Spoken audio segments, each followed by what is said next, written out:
Good evening and praise the Lord. सबको जय मसीह की। जय मसीह की। यर्मिया यर्मिया यशाया बड़ी भेद की भविष्यवाणियां हैं।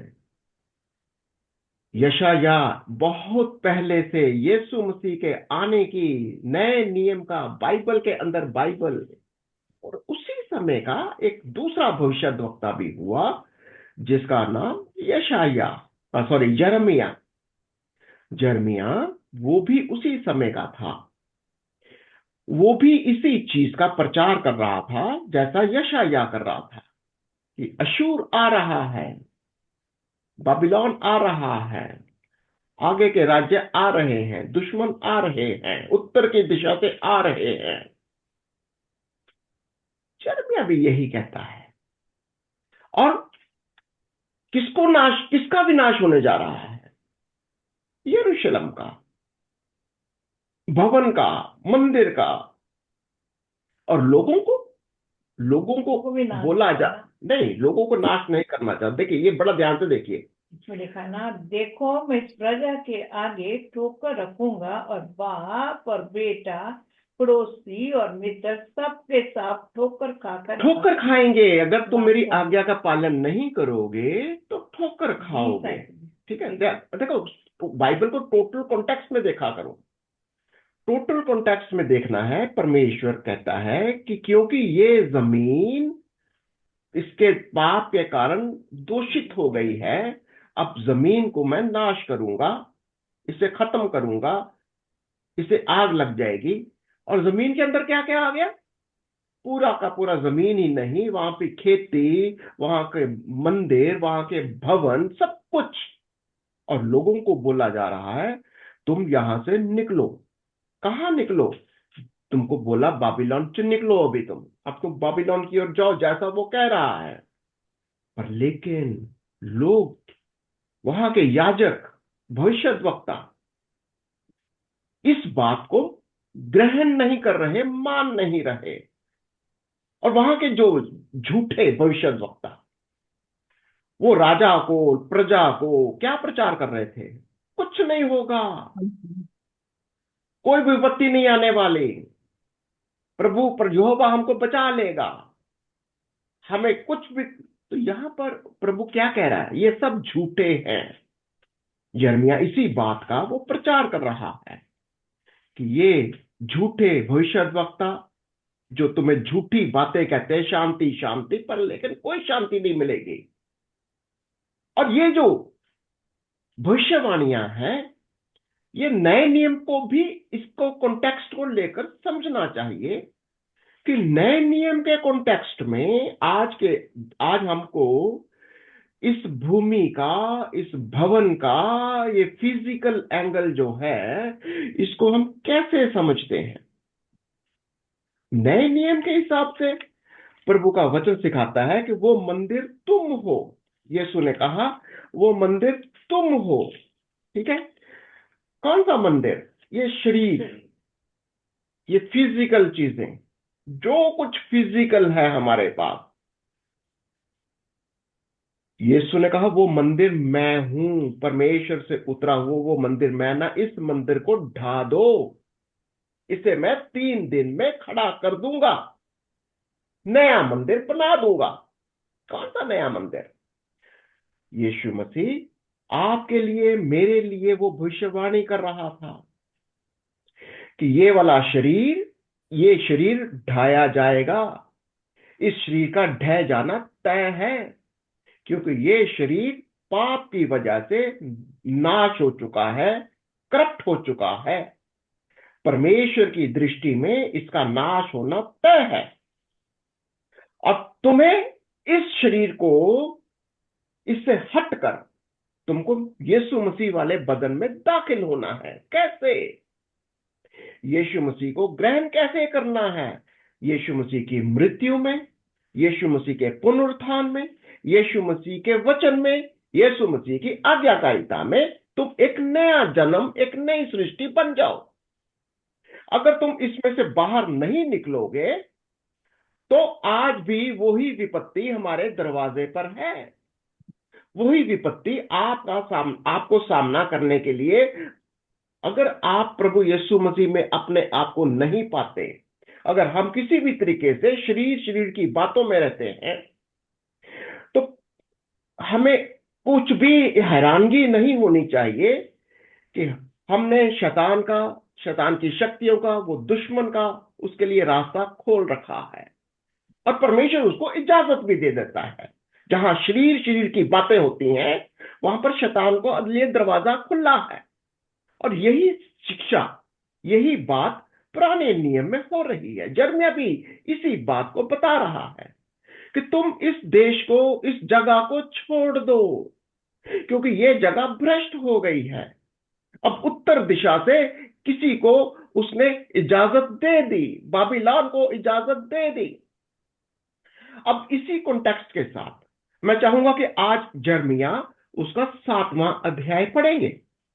अब उस मंदिर को, जिस मंदिर की हम बात करते हैं, नए नियम के हिसाब से उस मंदिर को सोचो कि वो यीशु मसीह है, उसका बदन है, वो आप है और मैं हूं। वो मंदिर, यीशु मसीह का मंदिर क्या है? उसका बदन, जिसके अंदर आप और मैं जो विश्वास में पाए जाते हैं। और नाश किसको कर रहा है? वो फिजिकल, जो शारीरिक है, जो संसार में पाप की वजह से भ्रष्ट हो चुका है, उसको वो नाश करने जा रहा है। तो देखेंगे आज उसको थोड़ा सा, इसलिए मैंने आपको इस भूमिका को पहले बता दिया कि इसकी एप्लीकेशन में नए नियम के हिसाब से मंदिर का सही कॉन्टेक्स्ट क्या है उसको भी समझो। यिर्मयाह उसका 7वां अध्याय कौन पढ़ेगा आज? मैं हाँ। इर्मिया 7वां अध्याय ऊपर से कर दिया है। मंदिर में इर्मिया का प्रवचन। हम्म। जो वचन यहोवा की ओर से इर्मिया के पास पहुंचा वह यह है, हम्म। यहोवा के भवन के फाटक में खड़ा हो और यह वचन प्रचार कर और कह, हे सब यहूदियों, तुम जो यहोवा को दंडवत करने के लिए इन फाटकों में प्रवेश करते हो, यहोवा का वचन सुनो। मैं चाहूंगा कि आप इस वचन भवन को यीशु मसीह का बदन या अपना शरीर, बोलिए प्रभु का वचन क्या कहता है? तुम उसका मंदिर हो, यह भी लेकर चलना। ये एप्लीकेशन में उतर जाएगा। और वहां पर वो जो फिजिकल टेम्पल है उसकी बात हो रही है। और जो यिर्मयाह है, प्रभु कहता है जा उस मंदिर के फाटक में खड़ा हो जा और वहां जाकर तू प्रचार कर। क्या प्रचार कर? कि सब यहूदियों को जो यहोवा को दंडवत करने के लिए इन फाटकों से प्रवेश करते हो, यहोवा का वचन सुनो। और अभी बताइए, आज के कॉन्टेक्स्ट में वो फाटक कौन है? जी यीशु मसीह। यीशु मसीह। तो आज के कॉन्टेक्स्ट में कैसे समझना है? आज तुम जो यीशु मसीह के द्वारा यीशु मसीह के बदन में दाखिल हो रहे हो, यहोवा का वचन सुनो। ये ऐसा करके इसको कंपैरेटिव स्टडी करते चलेंगे। ठीक है, तीसरी आयत।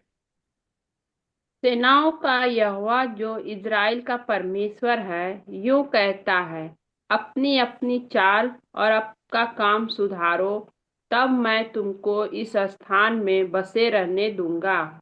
दो दो आयत पढ़ लो, फिर करते जाएंगे।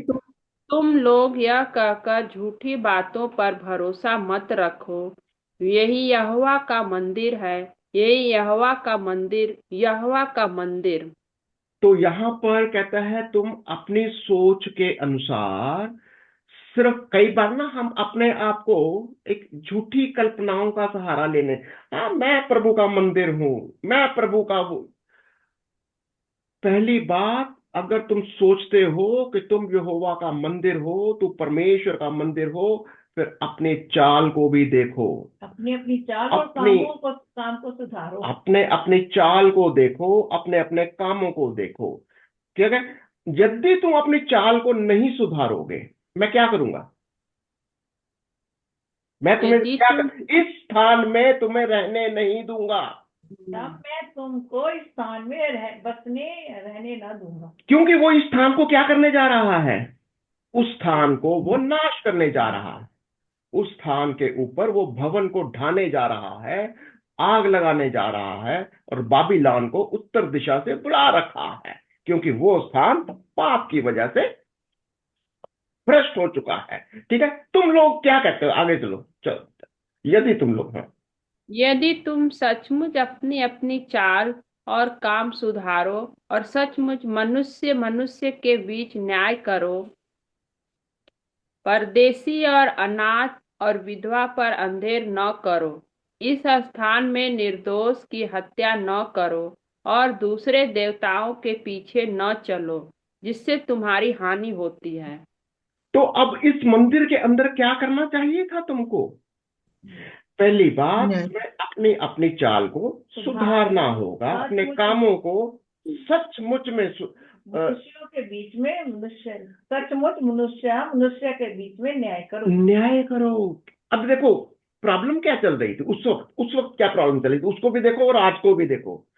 उस समय परदेशी आते थे, कुछ बेचारे गरीब लोग आते थे, तुम्हारे पास आते थे, तुमने उनका न्याय नहीं किया, तुमने बल्कि उनको लूटा।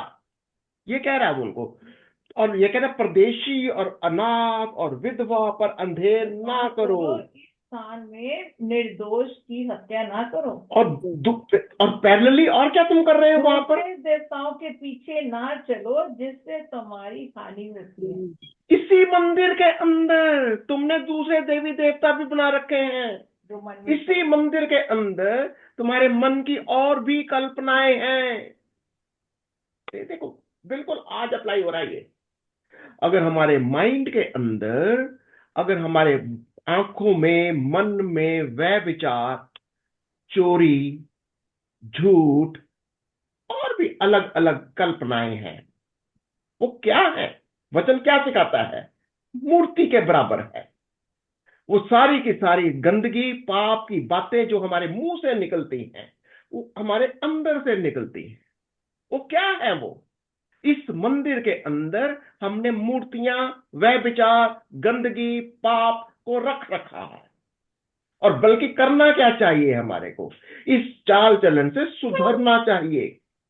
यहां पर आज हमारे को फिजिकल बॉडी के साथ कह रहा है, उस समय तो फिजिकल टेम्पल के साथ में कह रहा है कि तुम्हें तो अपने मंदिर के अंदर ये सब करना चाहिए था, पर तुम लोगों ने तो सब निर्दोषों की हत्या की है, और तुमने उस देवी देवताओं को उस मंदिर के अंदर ही उसकी पूजा आराधना कर रखी है। और क्या कहता है? तो मैं क्या करूंगा? तो मैं तुमको इस नगर में और इस देश में जो मैंने तुम्हारे पूर्वजों को दिया था युग युग के लिए रहने दूंगा। युग युग के लिए रहने दूंगा, यदि तुम मेरी आज्ञा का पालन करोगे। देखो, प्रभु हमेशा आपको नाश नहीं करना चाहता। एक बात को बड़ा क्लियर होना चाहिए, प्रभु नहीं चाहता, ना तो पुराने नियम के अंदर और ना ही नए नियम के अंदर, वो चाहता नहीं है कि किसी का भी वो नाश कर दे। हाँ, ये है कि अगर तुम उसकी आज्ञा का पालन नहीं करोगे, अगर आज्ञा का पालन नहीं करोगे, फिर क्या करेगा वो? आज भी आज भी यीशु कहता मैं जब मैं आऊंगा, बहुतों को कह दूंगा, मैं नहीं जानता तू कौन। वो आज भी प्रभु यीशु मसीह आपको, मेरे को, हमारे अंदर में जो बसता है, वो कह सकता है। आज भी कईयों को वो कह सकता है, क्योंकि वो हमारे कामों को देखकर, हमारे जीवन के चाल चलन को देखकर, या तो हमको वो मान लेता है कि वो मेरे हिस्से हो, मेरे बदन के हिस्से हो, तुम मंदिर हो मेरे, मैं तुम्हारे अंदर बात करता हूं, मेरा पिता तुम्हारे अंदर बात करता है। पर लेकिन अगर हम आज्ञाओं का पालन नहीं करेंगे, उनको भी यही कहा था, मैं तुमको इस देश में रहने नहीं दूंगा, मैं तुमको इस देश को मैं खत्म कर दूंगा, इस देश को मैं बाहर एक उस उत्तर से उस विपत्ति को बुला लाऊंगा, ताकि इसको वो नाश कर दे। और क्या करोगे? देखो क्या हो रहा है तुम्हारे अंदर, देखो। देखो, तुम झूठी बातों पर भरोसा रखते हो जिनसे कुछ लाभ नहीं हो सकता। हम्म। तुम जो चोरी, हत्या, व्यभिचार करते, झूठी शपथ खाते, बाल देवताओं के लिए धूप जलाते और दूसरे देवताओं के पीछे जिन्हें तुम पहले नहीं जानते थे चलते हो। देखो, अब बिल्कुल पैरेलल चलता है। उस वक्त भी यही प्रभु का वचन था। उस समझ में आ मंदिर के अंदर लोगों ने अपनी अपनी कल्पनाओं के हिसाब से, अपने अपने तरीके से मूर्तियां, जो दुनिया की बातें सुनी सुनाई, जो लोगों अन्य जातियों ने, परदेशियों ने जो कुछ भी लाकर उनको मूर्तियां दे दी, वही तौर तरीके, वही चाल चलन, जैसा वो करना क्या चाहिए था उनको। तो एक याजकीय, तुम, प्रभु ने क्या कहा था? तुम याजकों का समाज हो, तुम मेरी प्रजा हो, मेरे चुने हुए लोग हो। पर कर क्या रहे थे वो? एकदम चोरी करते हो, हत्या करते थे। देखिए, आज भी परमेश्वर का वचन हमको बड़े बोले, सीधा सीधा कह रहा है वो। अगर हम चुना हुआ वंश है, अगर हम विश्वास करते हैं कि हम उसका चुना हुआ वंश, राजकीय पदाधिकारी, याद है पतरस क्या कहता है? दूसरा अध्याय, पहला अध्याय 8वां है। तुम चुना हुआ है तो राज, तुम एक चुना हुआ वंश, राजकीय पदाधिकारी, राजवंश हो, और उसका समाज हो, याजकों का समूह। याजकों का समाज हो तुम। याजकीय समाज है हम लोग। क्या काम है तुम्हारा? हमारा काम है लोगों को, जो कोई भी इस भवन में आए, जो कोई भी प्रभु यीशु मसीह में आपकी फेलोशिप के अंदर जो भी कोई आता है, हमारी फेलोशिप आपस में क्या होनी चाहिए? सिर्फ और सिर्फ परमेश्वर का वचन, प्रभु की आज्ञा। और जो संसार की चीजें हैं, संसार की मूर्तियां हैं, संसार की कल्पनाएं हैं, उनसे हमको मुंह मोड़ते हुए सिर्फ अपने आप को ही नहीं, परदेशियों को भी, बाहर से भी जो लोग आ रहे हैं उनको भी समझाओ। पर लेकिन अगर नहीं करोगे तो प्रभु क्या करता है? ढा डालता है। कहता मैं इस चीज को मैं नाश कर दूंगा, मैं इस जगह को वो नाश करेगा। यही तो वो कह रहा, तुम जो चोरी करते हो, हत्या करते हो, व्यभिचार करते हो, झूठी शपथ खाते हो, बाल देवताओं के पीछे धूप जलाते, और दूसरे देवताओं के पीछे जिन्हें तो पहले नहीं जानते थे चलते, पहले नहीं जानते थे। क्यों?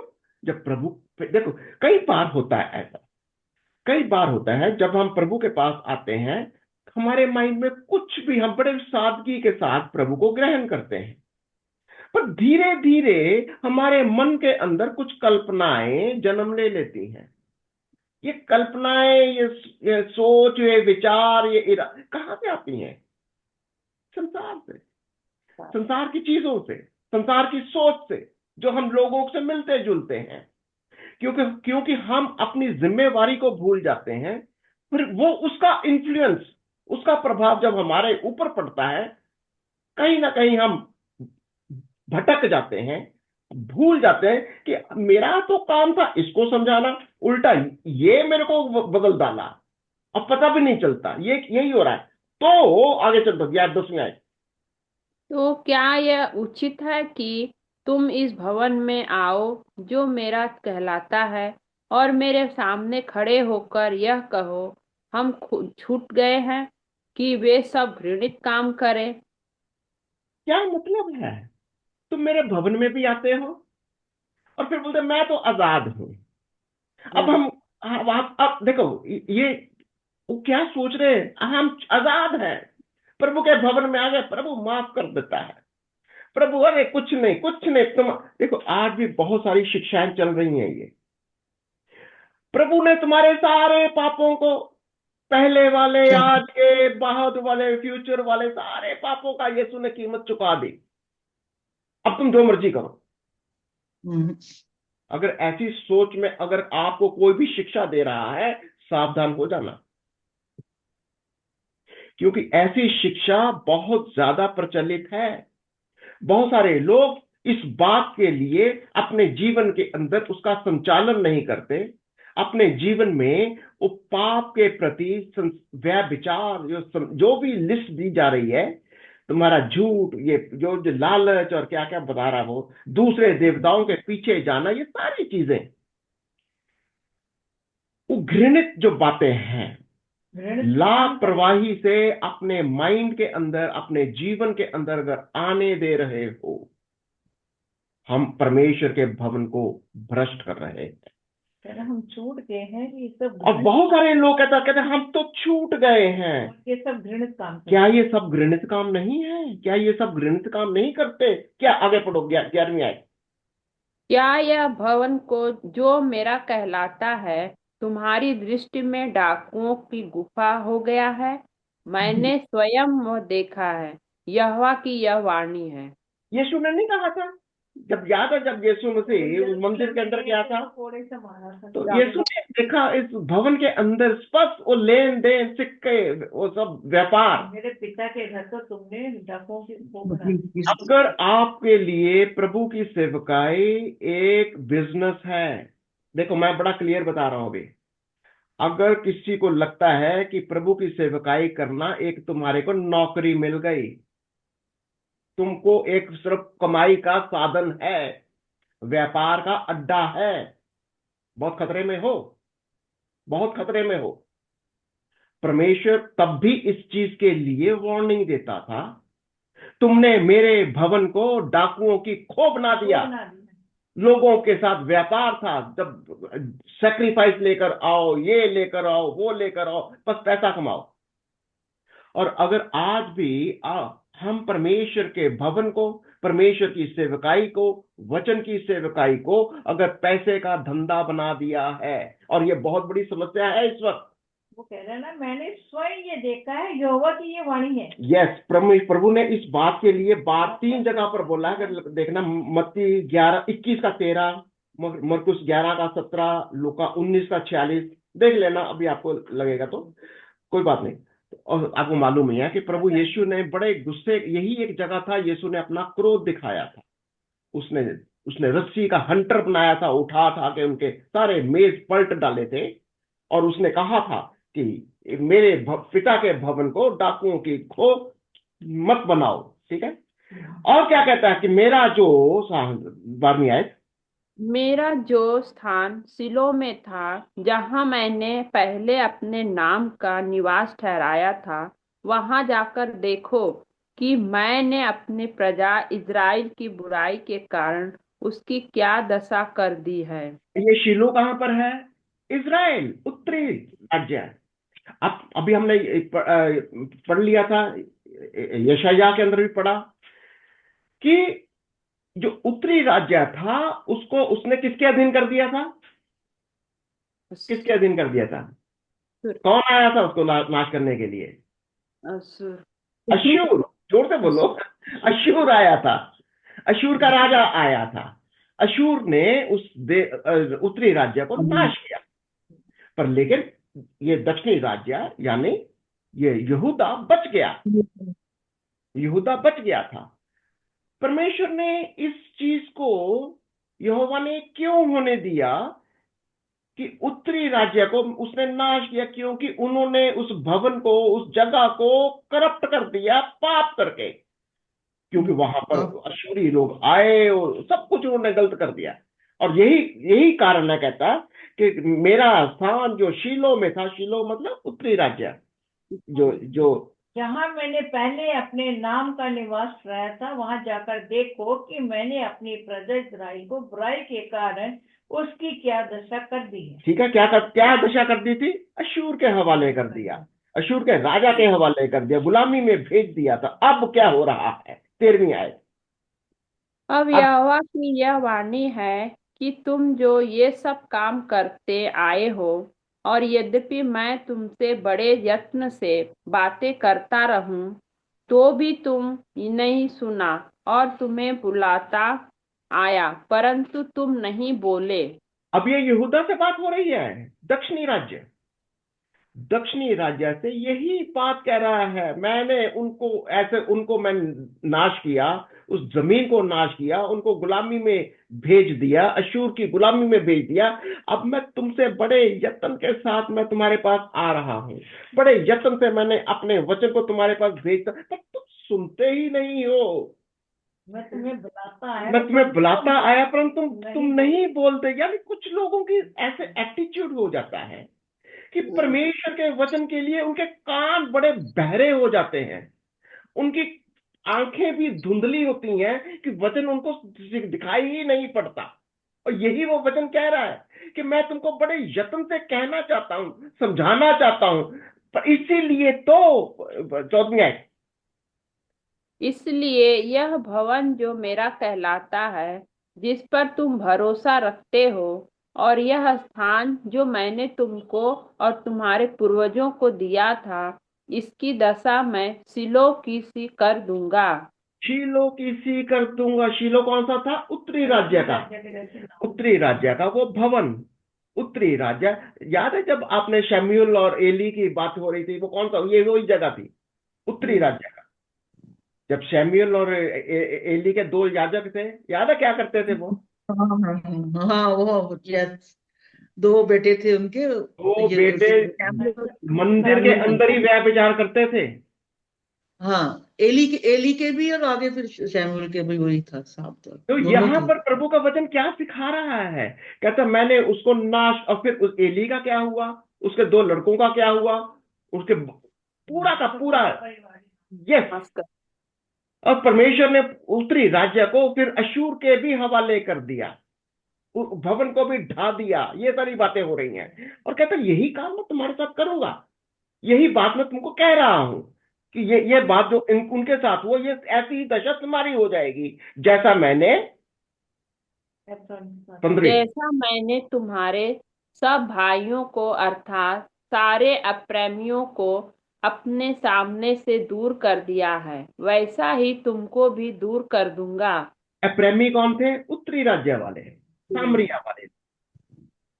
अप्रेमी लोग, यानी जब भी आप अप्रेम पढ़ते हो तो ये सारे ये मनाशे वाले लोग, ये यूसुफ के लड़के हैं दोनों। अब ये इनको ये उत्तरी राज्य दिया गया। अब ये क्या कर रहे हैं ये लोग? कहता मैंने इन सब को अपने सामने से दूर कर दिया, यानी वो क्या बोलता था, मैंने तलाक दे दिया, तुमने तलाक दे दिया, यानी मेरे साथ तेरा रिश्ता टूट गया। पत्नी बोला था उसको, मेरी पत्नी हो, तलाक दे दिया, अब इसका मतलब तेरा मेरे साथ कोई रिश्ता नहीं। वैसे ही तुम्हारे साथ भी हो जाएगा कि जैसा मैंने उसको छोड़ दिया, तुमको भी मैं दूर कर दूंगा। और क्या कहता है लोगों ने, ये प्रजा क्या है? 16वीं आयत। प्रजा प्रजा द्वारा आज्ञा का उल्लंघन। हम्म 16, इस प्रजा के लिए तू प्रार्थना मत कर, न हम्म इन लोगों के लिए ऊंचे स्वर से पुकार, न मुझसे विनती कर, क्योंकि मैं तेरी नहीं सुनूंगा। और किसको बोल रहा है ये? ये यिर्मयाह को। उसको यिर्मयाह।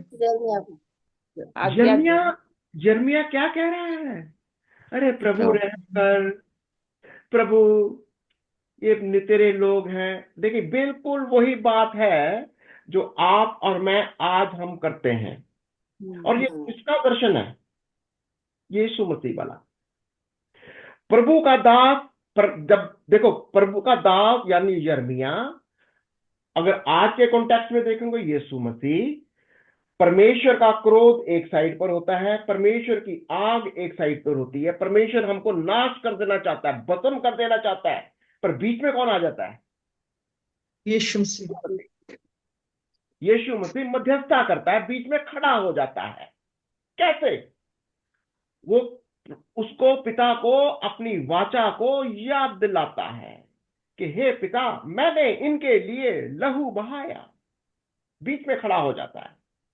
और जब तक हम अपने पापों का अंगीकार करते हुए, जब हम अपने अपराधों को मानते हुए परमेश्वर की उपस्थिति में जाते हैं, हम डरते कांपते उसके पास जा सकते हैं और परमेश्वर का क्रोध रुक जाता है। यही सिद्धांत पुराने नियम में भी है। जैसे आज हम भी मध्यस्थता करते हैं, जब लोगों के ऊपर कुछ भी क्रोध आ रहा है, हम देखते हैं कि लोगों के ऊपर क्रोध आ रहा है, लोग पश्चाताप नहीं कर रहे, परमेश्वर का क्रोध उनके ऊपर चल रहा है, हम भी मध्यस्थता करते हैं, माफ करते हैं, प्रेम करते हैं, ताकि परमेश्वर का क्रोध ना आए, वो नाश ना हो जाए। देखो प्रिंसिपल को समझना बहुत जरूरी है कि ये प्रिंसिपल को यीशु मसीह वाला प्रिंसिपल है। यिर्मयाह भी वही कर रहा है। यिर्मयाह भी क्या कहता है? देखो वो बीच में खड़ा हो रहा है, वो प्रार्थना कर रहा है कि प्रभु ये नहीं। और परमेश्वर क्या कह रहा है? तू इसके लिए प्रार्थना प्रजा मत के कर, लिए प्रार्थना मत हम्म, कर। प्रार्थना मत कर।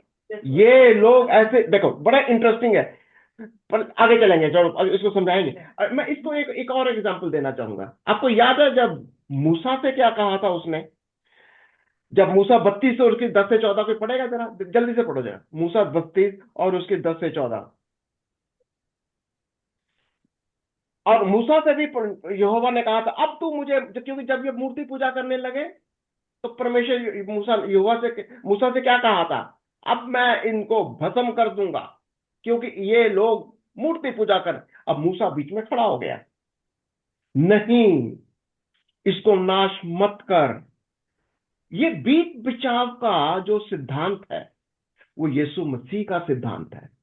वो परमेश्वर चाहता है कि कोई तो बीच में आए और खड़ा हो कह दे कि हे पिता तू रहम कर। उसको पता है परमेश्वर का क्रोध है, परमेश्वर तो नाश कर देगा, पर कोई तो आए। पढ़ो जरा, मिला किसी को? हम्म, अब मुझे ना मत रोक। हाँ, 32:10। हाँ, 32 10 से पढ़ो। अब मुझे मत रोक, मेरा कोप उन पर भड़क उठा है, जिससे मैं उन्हें भस्म करूंगा, परंतु तुझसे एक बड़ी जाति उपजाऊंगा। और 11वीं आयत है, तब मूसा अपने परमेश्वर यहोवा को यह कह के मनाने लगा, हे यहोवा, तेरा कोप अपनी प्रजा पर क्यों भड़का है, जिसे तू बड़े सामर्थ और बलवंत हाथ के द्वारा मिस्र देश से निकाल लाया है। हम्म। और आगे हाँ हाँ, 13 से पढ़ दो, 14 से पढ़ दो।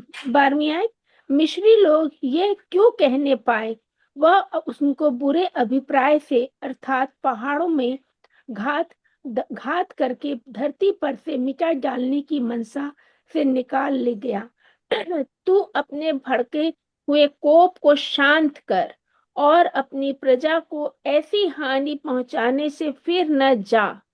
13, अपने दास अब्राहम, इसहाक और याकूब को स्मरण कर, जिनसे तूने अपनी ही शपथ खाकर ये कहा था, मैं तुम्हारे वंश को आकाश के तारों के तुल्य बहुत करूंगा, और यह सारा देश जिसकी मैं चर्चा की है तुम्हारे वंश को दूंगा, कि वे उसके अधिकारी सदैव बने रहें।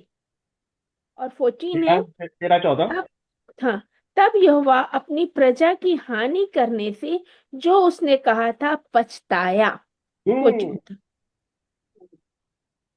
तो यहाँ पर प्रभु क्यों पछताया? वो उसको उसकी वाचा को याद दिलाया। हम्म, पर जब परमेश्वर की वाचा को याद दिलाओगे, उसका क्रोध शांत हो जाता है। शांत हो जाओ। तो ये सिद्धांत बहुत जरूरी। देखिए, आज हम बॉडी के अंदर हम बोलते हैं हम परमेश्वर का मंदिर है, हम्म, हम प्रभु का मंदिर है। और इस हम्म, मंदिर के अंदर अगर ये सब पाप होते हैं तो हमको क्या करना चाहिए? प्रभु का वचन क्या सिखाता है? अरे, माफ करो, प्रेम करो, ये सब क्यों सिखाया जाता है? अगर हम भी दोष लगाने लग जाएंगे तो क्या होगा? परमेश्वर का क्रोध भड़क क्रोध जाएगा। क्रोध आ जाएगा। हमारा काम है बीच बिचाव करना, बी द मीडिएटर। उसके बीच बिचाव करो, यीशु मसीह की जैसे, जैसा यीशु हमारे लिए बीच बिचाव करता है। अगर हम भी क्रोधित हो गए, अगर हमने भी दोष लगाना शुरू कर दिया, फिर परमेश्वर का क्रोध आएगा नहीं आएगा? फिर तो आएगा। बर्दाश्त करेगा ही करेगा। आएगा। ये सिद्धांत को पकड़, अब भी थोड़ा और समझेंगे सिद्धांत की बातें। चलिए आगे चलते हैं। और क्या तू देख, और प्रभु क्या कह रहा है? क्या तू देखता नहीं है क्या? क्या 70 तू नहीं देखता कि ये लोग यहूदा के नगरों और यरूशलेम के सड़कों में क्या कर रहे हैं? क्या कर रहे हैं ये? 18 में। देख, बाल बच्चे और ईंधन बटोरते, बाप आग सुलगाते और स्त्रियां आटा गूंथती हैं, कि स्वर्ग की रानी के लिए रोटियां चढ़ाएं और मुझे क्रोधित करने के लिए दूसरे देवताओं के लिए तपावन दे। जान बूझ कर प्रभु को क्रोध दिलाना, हम्म, जान बूझ कर ये मूर्ति पूजा करना। बहुत सारे लोग आज भी, मैं उनको गिनाना नहीं चाहता, जानबूझकर मुर्दों की पूजा करते हैं, मुर्दों के पास जाकर दुआएं करते हैं, बहुत सारी बातें हैं। आप समझते होंगे इस चीजों को। 19 आयत में क्या कहता है? 19 आयत। यहोवा की यह वाणी है, क्या वे मुझको क्रोध दिलाते हैं? क्या हम्म। वे अपने ही को नहीं, जिसमें उनके मुंह पर स्याही छाए? अब ये क्रोध जो है, ये यहोवा कहता है मुझे ही नहीं दिला रहे, ये तुम्हारे ऊपर भी मेरे क्रोध का असर दिखाई देता है, तुम्हारे मुंह पर छाइयां पड़ गई हैं। स्याही छाए सही। छाए। आपको समझ में आ रहा कि अगर हमारे माइंड के अंदर क्रोध, अगर हमारे माइंड के अंदर शांति नहीं होती है, मुंह के ऊपर, अच्छा आजकल बहुत सारे लोग फेशियल करवाते हैं, हम्म, लेडीज का ज्यादा है। ये फेशियल वेशियल से ज्यादा फर्क नहीं पड़ने वाला। अगर मन के अंदर शांति है, अगर मन के अंदर परमेश्वर का क्रोध नहीं है, आप, मूसा के मुंह पर वो ज्योति, वो चमक क्यों आती थी? जब प्रभु क्योंकि आपके परमेश्वर अंदर का नूर था। है, जब परमेश्वर का नूर आपके चेहरे पर आएगा, आपके मुंह के ऊपर छाइयां नहीं होगी। यस। कितना इंटरेस्टिंग है ये। आपके मुंह पर छाइयां, कहते तुम्हारे मुंह पर छाइयां दिखाती हैं ये। क्या, आज बड़ा इंटरेस्टिंग है ये। आज मैं इसको देख रहा था, बड़ा इंटरेस्ट, मुझे अच्छा लगा कि प्रभु कहता है कि तेरा मुंह की चमक इसलिए है क्योंकि तेरे मन के अंदर तू किसी को क्षमा नहीं करता, बल्कि परमेश्वर को तू क्रोध दिलाता है। और क्या कहता है? अतः प्रभु क्या कहता है? अतः प्रभु यहोवा ने यूं कहा है, क्या मनुष्य, क्या पशु, क्या मैदान के वृक्ष, क्या भूमि की उपज, उन सब पर जो इस स्थान में है, मेरे कोप की आग भड़कने पर है। वह नित्य जलती रहेगी और कभी न बुझेगी। तो ये कारण तो, या एक मैं हमेशा इस चीज को रिपीट कर रहा हूं अभी, कि तुम्हारे पाप की वजह से ये जमीन यरूशलेम, ये मंदिर, ये जो मंदिर है, ये जमीन जो है, तुम्हारे भवन जो है, ये जलते रहेंगे। परमेश्वर का क्रोध बंद नहीं होगा। ये, अब ये प्रॉब्लम है आज की भी। है। आज भी बहुत सारे हमारी कलीसियाओं में, हमारे घरों में, हमारी फेलोशिप के अंदर, अगर हम अपने एक दूसरे के साथ परमेश्वर की आज्ञाकारिता में, प्रभु के प्रेम के अंदर, उसके वचन के अंदर हम कनेक्टेड नहीं रहेंगे, किसी ना किसी तरीके से हम देखते हैं कि उसका क्रोध दिखाई देता है। पर हमें क्या करना चाहिए? प्रभु का वचन क्या सिखाता है? मध्यस्थता करो, एक दूसरे के लिए प्रार्थना करो, एक दूसरे के लिए प्रभु, देखो यीशु मसीह क्या कर रहा है अभी? उसी क्रोध के बीच में आकर खड़ा हो गया, उस आग के बीच में आकर खड़ा हो गया। आपको याद है पिछले कुछ समय पर हमने बात किया था, यीशु के दो हिस्से हैं। एक साइड में तो उसका प्रेम है, अनुग्रह है, प्रभु का दया है, अनुग्रह है, सारी चीजें। और उसके पीछे क्या होता है? परमेश्वर का क्रोध, क्रोध। उसका आग। यस। एक सिक्के के दो हिस्से हैं वो। और यीशु मसीह जिस दिन उस जगह को छोड़कर, उस मध्यस्थता का, वो महायाजकीय जो उसका काम है, अगर वो जिस दिन वो छोड़कर इस जमीन पर आ गया, तो सोच लो जमीन का, परमेश्वर का क्रोध आ जाएगा। आपको याद है प्रकाशित वाक्य के अंदर वो 7 साल का पीरियड क्या होगा? यही यही होगा क्रोध का पीरियड। परमेश्वर का क्रोध आ जाएगा। चलिए उसको भी पढ़ते जाएंगे साथ साथ में, आगे चलिए। हाँ, 21 आए। सेनाओं का यहोवा, जो इज़राइल का परमेश्वर है, यूं कहता है, अपने मेल बलियों के साथ अपने होम बलि भी बढ़ाओ और मांस खाओ।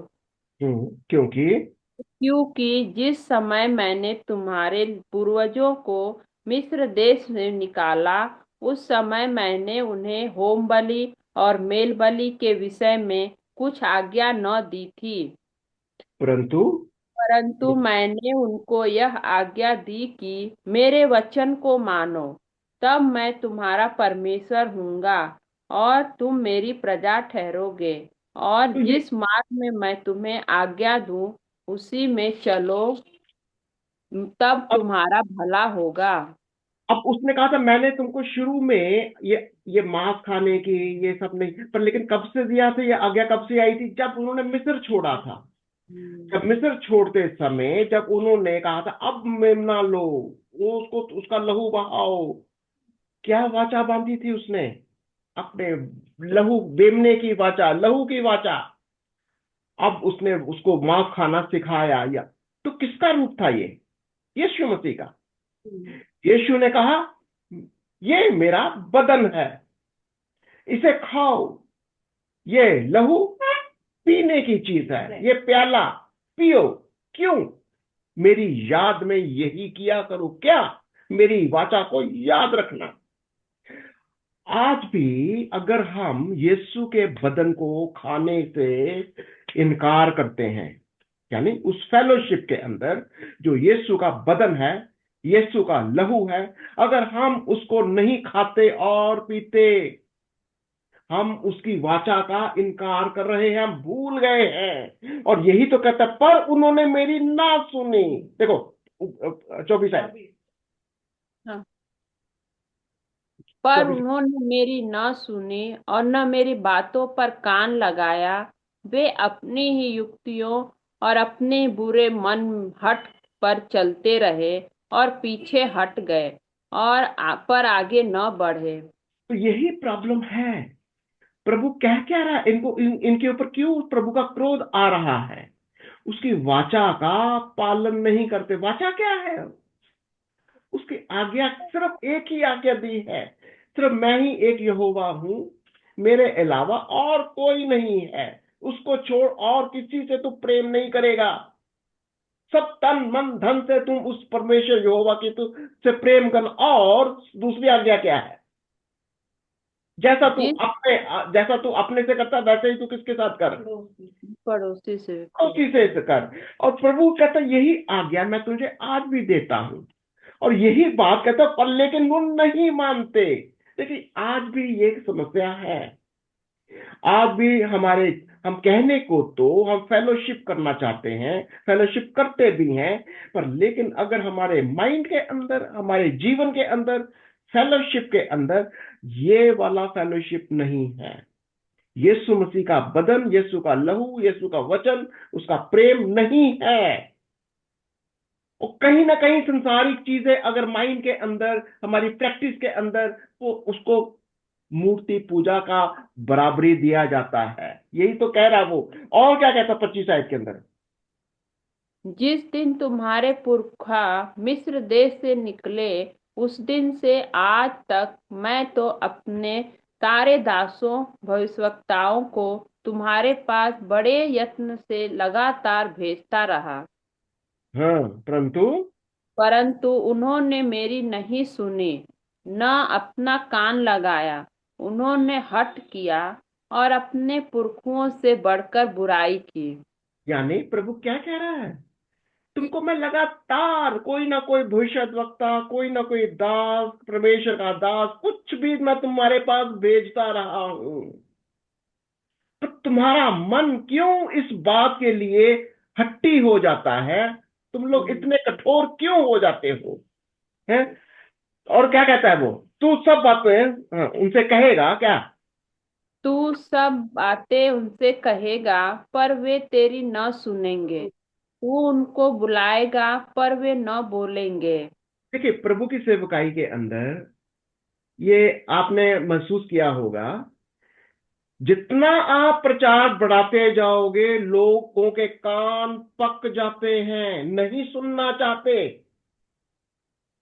बहुत हो गया भाई बस का। ये एक स्पिरिचुअल प्रॉब्लम है ये। जितना वचन को सुनाओगे उतना ही लोग अपने कान बंद कर लेते हैं, नहीं सुनना चाहते। बुलाओगे उनको, बुलाओगे तुम सुनाओगे वो नहीं सुनेंगे। उनको बुलाओगे और बोलेंगे दिस इज नहीं। स्पिरिचुअल। देखिए मैं बड़ा परेशान होता था, अब नहीं होता हूं मैं, क्योंकि ये हर एक प्रभु के दास की ये समस्या होती है। और हमें इसके लिए कभी भी हताश नहीं होना। तुम अपना काम करो। इस जर्मिया को यही तो कहा था, चाहे वो तेरी सुने या ना सुने, तुम बोलो। ये लोग नहीं सुनेंगे। पर तुम बोलते चलो, तुम प्रचार करते चलो, कहीं ऐसा ना हो कि ये कह दे कि हमको तो वचन सुनाया ही नहीं किसी ने। वचन तो सुनाओ, और ये तुम्हारी सुने या ना सुने, यही कह रहा वो। तो तू उनसे कह देना, 28 आए, तब तू उनसे कह देना, यह वही जाति है जो अपने परमेश्वर यहोवा की नहीं सुनते और हम्म, ताड़ना से भी नहीं मानती। सच्चाई नष्ट हो गई और उनके मुंह से दूर हो गई है। इनके मुंह से वचन सच्चाई आती जी। ही नहीं। इनके मुंह से परमेश्वर का वचन, उसकी आज्ञाकारिता, उसकी वाचा की बातें आती ही नहीं। ये बहुत इंटरेस्टिंग है, इंटरेस्टिंग नहीं बल्कि सीरियस है ये, कि जब लोग परमेश्वर के वचन को सीखने सिखाने से मुड़कर, देखिए, मूल उसकी जिम्मेवारी क्या है इजरायलियों की? तुम याजकों का समाज हो। तुम्हारा काम है, जो भी तुम्हारे मंदिर में आता है, जो भी तुम्हारे परमेश्वर की उपस्थिति में आता है, उसके लिए तुम एक परमेश्वर का वचन सुनाने वाले बनो। नहीं, वो सिर्फ काम एक ही कोई ना कोई जो चर्च का लीडर है, याजक है, प्रधान महायाजक जो भी है, उसके ऊपर ही छोड़ दिए, बाकी सब के सब। और इवन जो याजक भी हैं, वो जो वो जो भविष्य वक्ता भी, वो भी झूठे निकले। वो कहता है, वो भी आगे जाके हम देखेंगे, वो भी झूठे निकलते हैं। वो भी परमेश्वर के वचन को ठीक तरीके से ना तो सुनते हैं, ना ही सुनाते हैं। और क्या कहता है, देखो, आगे चढ़ो। अपने बाल मुंडवा कर फेंक दे, मुंडे हाँ, टीलों पर चढ़कर विलाप का गीत गा, क्योंकि यहोवा ने इस समय के निवासियों पर क्रोध किया और उन्हें निकम्मा जानकर त्याग दिया है। ये बाल मूंडने वाली बात क्या हो गया है? एक दो बातें हैं, या तो तुम मिस्रियों के साथ जा रहे थे, वो भी बाल मुंडवा देते हैं, गंजे उस तरह फेर लेते हैं। वो सोचते हैं वो उनका पर स्तुति करने का, उस उनके देवताओं को खुश करने का तरीका है। पर परमेश्वर के वचन के अनुसार शोक करो। बाल मुंडवा देना मतलब शोक करो। ये कहता तुम, और क्योंकि मैंने तुमको त्याग दिया है। क्योंकि देखो कि वो कह रहा है तुम्हारे बीच में, निकम्मा जानकर त्याग दिया। तुमको मैंने निकम्मा जानकर त्याग दिया है। और यहोवा की क्या वाणी है, तुमने क्या किया? पढ़ो जरा 30 है। द हेडिंग दिया है, हिन्नोम की तराई के घृणित कार्य। हम्म, यहोवा की यह वाणी है। इसका कारण यह है कि यहूदियों ने वह काम किया जो मेरी दृष्टि में बुरा है। हम्म। उन्होंने इस भवन को में जो मेरा कहलाता है अपनी घृणित वस्तुएं रखकर उसे अशुद्ध कर दिया है। घृणित वस्तुएं रख दी, देखो, मूर्तियां लाकर प्रभु के भवन में रख दी। आपको हम्म। याद है मनशे वाली कहानी? जो मनशे का दूसरा राजा हमने पढ़ा था, उसने क्या देखा था? जब मनशे राजा बना, उसने अपने 13वें साल के अंदर उसने क्या डाला, चलो मंदिर का रख रखाव करो, थोड़ा झाड़ पोछ करो। और उनको वहां से क्या मिला था? मूर्तियां। के वचन और किताब मिली। कहते ये किताब मिली है धूल में पड़ी हुई। हम्म। और परमेश्वर का वचन नहीं पढ़ रहे थे, बल्कि वो क्या कर रहे थे? मूर्तियां रखी हुई थी। वो कहीं ना कहीं वो मूर्ति पूजा कर रहे थे। और ये कह रहा कि तुम लोग यही कर रहे हो, तुमने मेरे वहां यहाँ पर घृणित वस्तुएं रखकर इसे अशुद्ध कर दिया है। और क्या किया उन्होंने? और उन्होंने हिन्नोम वासियों की तराई में लोपेत नामक ऊंचे स्थान बनाकर अपने बेटे बेटियों को आग में जलाया, जिसकी आज्ञा मैंने कभी नहीं दी और अपने न ही, मेरे मन में वह कभी आया। मैंने कभी तुमको ये नहीं किया कहा कि अपने बेटे बेटी को बलिदान करो। हालांकि अब्राहम को बोला था अपने बेटे को बलिदान कर, पर परमेश्वर ने रोक दिया, नो, तुम इसको बलिदान नहीं करोगे। पर लेकिन ये प्रथा आई कहां से थी? ये अन्य जातियां, वो देखो, ये मोलेक, अगर आपके पास बाइबल स्टडी करने का है तो इसको थोड़ा सा और गहराई से, थोड़ी सी रिसर्च मारो कि ये मोलेक देवता कौन था। ये तोपेक नामक एक ऊंचा स्थान बनाकर ये सारे अन्य जातियां, ये देवताओं की रीति रिवाज थे। ये लोग बलि कर चाहते थे इंसानों की। अगर वो इंसान बलि करते तो ये इसकी नकल कर रहा था। ये शैतान किसकी नकल करता है? स्वर्ग में परमेश्वर की। क्योंकि परमेश्वर अपने ही पुत्र का बलिदान देता है। और ये क्या बलिदान सिखाता है? तुम अपने पुत्रों को, अपने बेटे बेटियों का बलिदान करो। परमेश्वर का कहता, मैंने ये शिक्षा तुम्हें नहीं दी। क्योंकि ये शैतानी पूजा पाठ का तरीका था। और आज भी बहुत सारे लोग, बहुत सारे ऐसे ऐसे हैं जो इंसानों की बलियां चढ़ाते हैं। इंसानों की ना सही, वो कहीं ना कहीं जानवरों की बलियां चढ़ाते हैं। और प्रभु कहता, मैंने ये सब कभी भी नहीं, मेरे मन में नहीं आया। और क्या कहता है 23, 32, 33? यहोवा की यह वाणी है, इसलिए ऐसे दिन आते हैं कि वह तराई फिर न तो तोपेत की और न हिन्नो वंशियों की कहलाएगी, वरन घात की तराई कहलाएगी। और क्या मतलब? तोपेत में इतने कब्र होंगी कि वह और स्थान न रहेगा। यानी ये ऐसा मैं इतना नाश करूंगा कि यहां पर जब प्रभु देखो नाश करेगा, वो क्या होगा? जमीन के ऊपर अगर वो जमीन नाश हो रही तो बंदे बचे रहेंगे क्या? नहीं, वो पक्षियों का आहार हो जाएगी ना, पक्षी आके खाएंगे बाहर। पक्षी क्या, सब कुछ नाश कर देगा। कहता है यहाँ पर इतनी लाशें होंगी, इतने लोग मरेंगे, इतनी कब्रें होंगी कि जगह नहीं बचेगी। और क्या होगा? अच्छा, किसी को याद है प्रकाशित वाक्य के अंदर इतना लहू बहेगा कि घोड़ों घोड़े के की लिए 200 लगाम कोस, तक और 200 कोस 200 कोस तक। कब? जब यीशु आएगा। यीशु। कब? जब यीशु आएगा। और जब लोग ये सब ये घृणित घृणित काम कर रहे होंगे, जब परमेश्वर की उसके वचन का, उसकी आज्ञाओं का उल्लंघन कर रहे होंगे, बहुत नाश होने। ये देखो, हमेशा मैं कहता हूं कि उसके दो हिस्से हैं। एक ही सिक्के के दो पहलू हैं। सिर्फ हम उसका पहलू अनुग्रह, प्रेम, सच्चाई, अरे वो एक साइड है। उसके पीछे, अगर उसके पीछे जाओगे, यीशु को बीच में से हटा दो, परमेश्वर का क्रोध है, आग लगाने वाली, भस्म करने वाली आग है वो। याद है इब्रानियों क्या कहता है 12वें अध्याय कहते 29 आयत में? हमारा परमेश्वर भस्म करने वाली आग है। ये इस परमेश्वर के असली दर्शन को भी मत भूलो कि अगर हम कोई यीशु की आज्ञाकारिता में, यीशु के वाचा के अंदर, प्रभु की जो उसने हमको वचन दिए हैं, अगर हम उसका पालन नहीं करते तो हमारा सामना उसी परमेश्वर से होता है जो भस्म करने वाली। कोई पढ़ लो आप इब्रानियों 12:29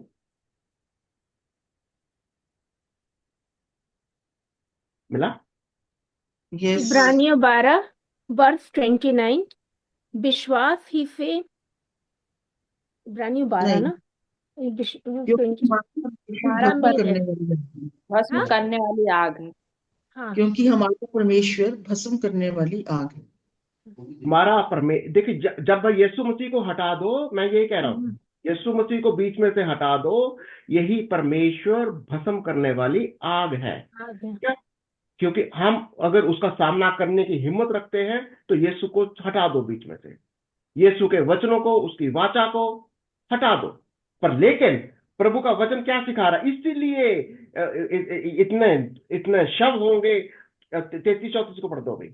इसलिए इन लोगों के शव आकाश के पक्षियों और पृथ्वी के पशुओं का आहार होंगे, और हम्म। उनको भगाने वाला कोई न रहेगा। हम्म। उस समय मैं ऐसा करूंगा कि यहूदा के नगरों और यरूशलेम के सड़कों में न तो हर्ष और आनंद का शब्द सुनाई पड़ेगा, और न दूल्हे और न दुल्हन का, क्योंकि देश उजाड़ ही उजाड़ हो जाएगा। तो ये भविष्यवाणी है उस समय की भी, और आने वाले समय की भी भविष्यवाणी है। जब जब ये जो बाबिलोन आ रहा था, जो लोग परमेश्वर के वचन की आज्ञा में नहीं है, वो उनकी बिल्कुल उनको मार डाला गया। बहुत बहुत खतरनाक तरीके से मारा था। हम देखेंगे सिदकिय्याह की जो आंखें फोड़ डाली थी, सिदकिय्याह को पकड़कर उसके लड़कों को उसके सामने ही कत्ल कर दिया था। बहुत कुछ है। परमेश्वर का वचन हमको बताता, क्योंकि अगर तुम आज्ञाकारिता में नहीं रहोगे और बीच में परमेश्वर के आज्ञा का हटकर पुत्र का विरोध कर रहे हो, फिर तुम आग का सामना कर रहे हो, और आग का सामना करोगे तो ये सब कुछ होगा। और यही वचन कह रहा है कि मैं उस शहर के अंदर सड़कों पर ना तो हर्ष होगा, ना आनंद का शब्द सुनाई पड़ेगा, ना दूल्हे का ना दुल्हन का, कोई, सारा देश उजाड़ पड़ जाएगा। और ये भविष्यवाणी आज इजराइल के लिए भी है। हमें इजराइल के लिए प्रार्थना करना चाहिए। जब यीशु आएगा, यीशु के आने से पहले इजराइल को यीशु को ग्रहण करना होगा, और करेगा भी। अगर प्रकाशित वाक्या उसका 12वां अध्याय पढ़ते हैं तो स्त्री जंगल में भागती है, किसके लिए? याद है?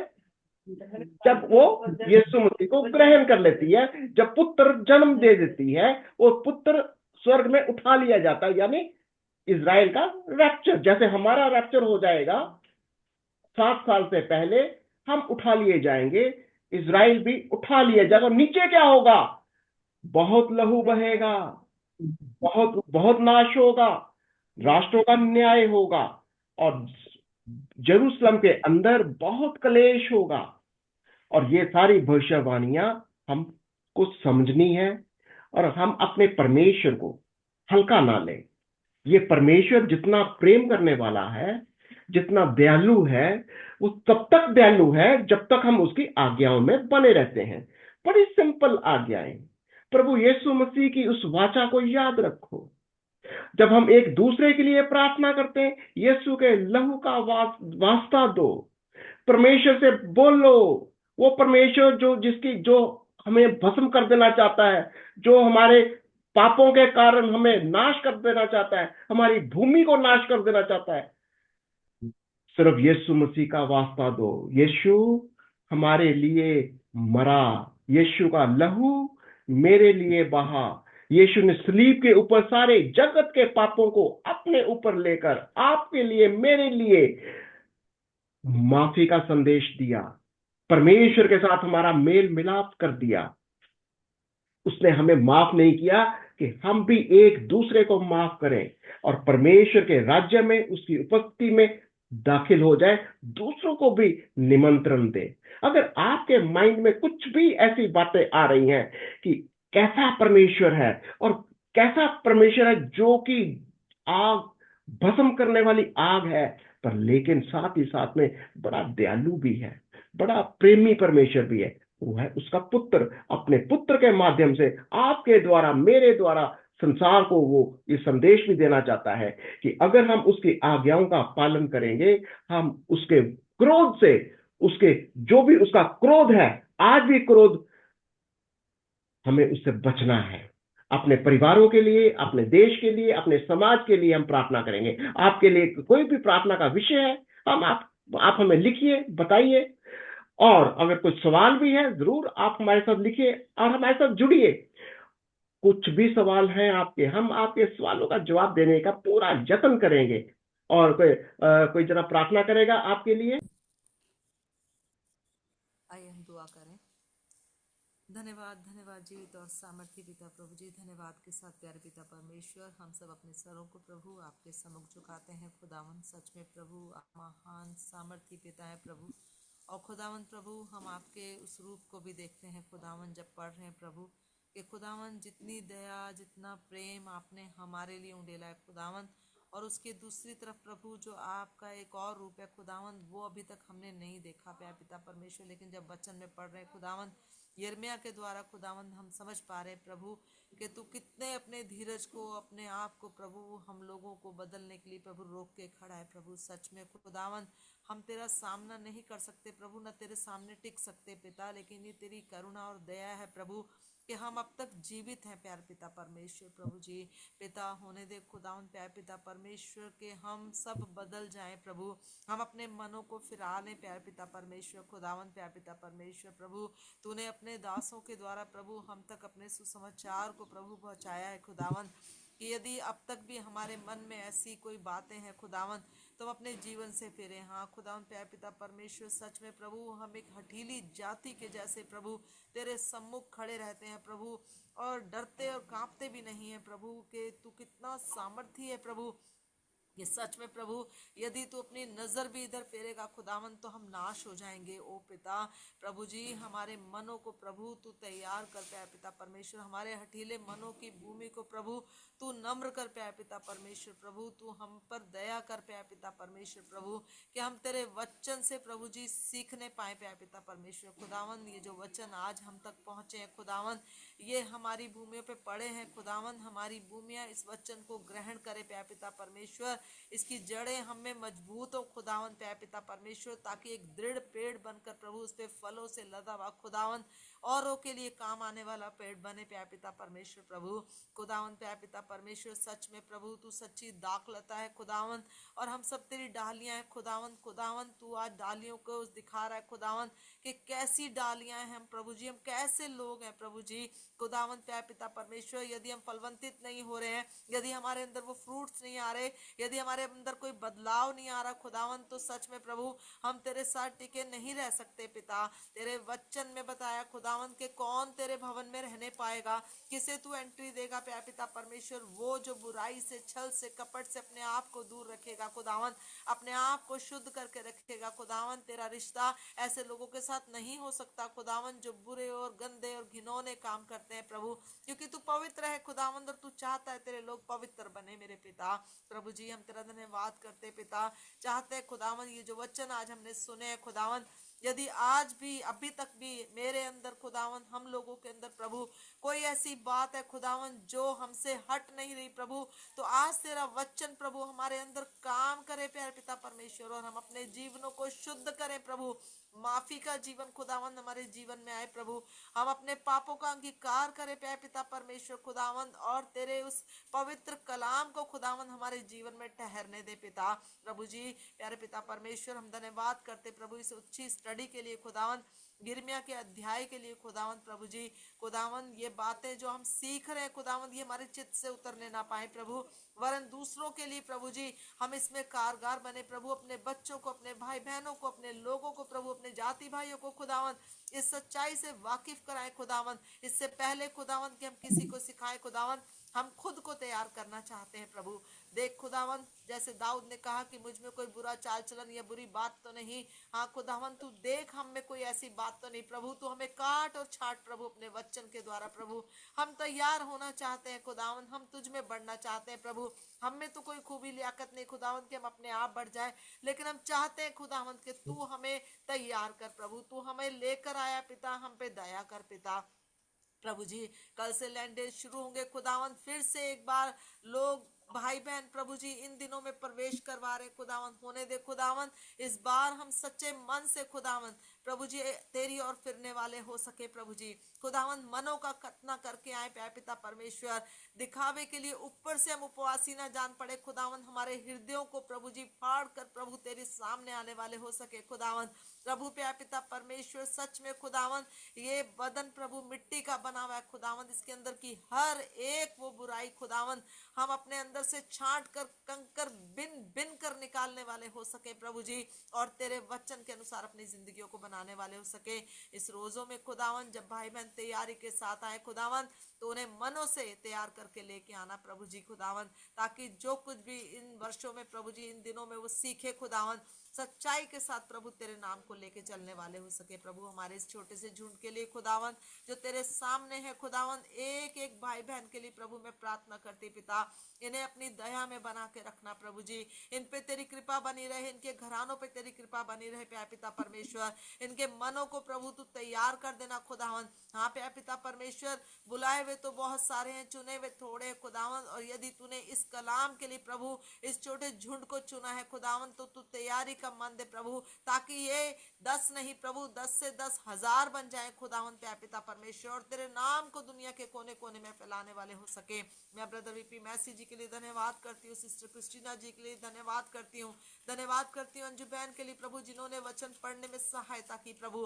प्रभु ये तेरे दास दासियां हैं प्रभु, इन पे तेरी कृपा अब से लेके सर्वदा तक बनी रहे प्यारे पिता परमेश्वर, इनको अच्छी सेहत, अच्छे डील डॉल में प्रभु जी बना के रखना प्रभु, और कल जब हम दोबारा मिले खुदावन, दोबारा से प्रभु तेरे वचन में बैठे खुदावन, तो और एक नए एक नए प्रभु जी ज्ञान के साथ, एक नए उमंग के साथ प्यारे पिता परमेश्वर हम तेरे साथ जुड़ने वाले हो सके प्रभु जी। जो भेद, जो ज्ञान की बातें तेरी नजदीकी में है खुदावन, वो संसार में नहीं है प्रभु। सच में खुदावन तूने हम मूर्खों को प्रभु उस जगत से निकाला है प्रभु, ताकि हम तेरे वचन में ज्ञानवान बने प्रभु, ना कि संसारिकता में प्रभु।